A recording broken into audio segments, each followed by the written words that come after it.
మీరు చూస్తే అధ్యక్ష మాట్లాడితే ఎక్కడ అప్పు ఉంది 10 కోట్లు, మేమేదో తప్పు చెప్పామని మాట్లాడుతున్నారు. మంత్రి గారు చాలా స్పష్టంగా చెప్పారు.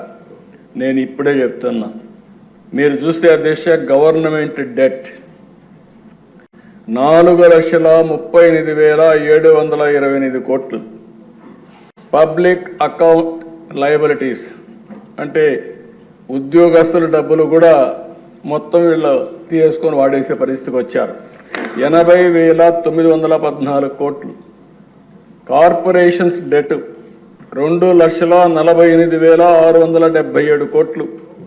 సివిల్ సప్లైస్లో అప్పు 36,000 కోట్లు.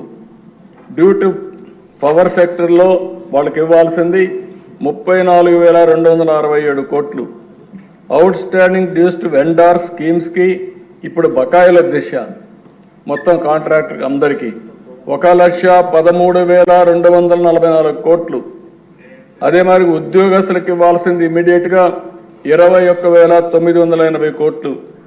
Non contribution of sinking fund కింద 1,191.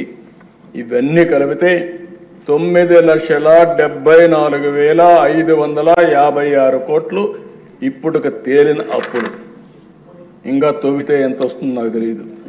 నేను ముందే చెప్పా, ఓసారి దివాలా తీసామంటే అందరూ వస్తారు, మాది కూడా ఉందని. కానీ అది చెప్పడం లేదు కాబట్టి గుమ్మడంగా ఏం చేయాలో చేసే పరిస్థితికి వచ్చా. ఇది కాదని ఎవరన్నా అంటే రండి, లెక్కలు చూపిస్తా. ఆ లెక్కలు చూసిన తర్వాత గుంజీలు తీస్తా. ఆశ అనుకోవద్దండి, ప్రజా జీవితాన్ని దుర్వినియోగం చేయొద్దండి. పిల్ల చేస్తూ వద్దు. లెక్కలు లెక్కలే. ఈ లెక్కల్ని ఎవ్వరు ఏమీ చేయలేరు. గవర్నమెంట్ దగ్గర మీరు అకౌంట్ దాచిపెట్టారు. ఈరోజు మేము ఏది కూడా దాపరికం లేదు.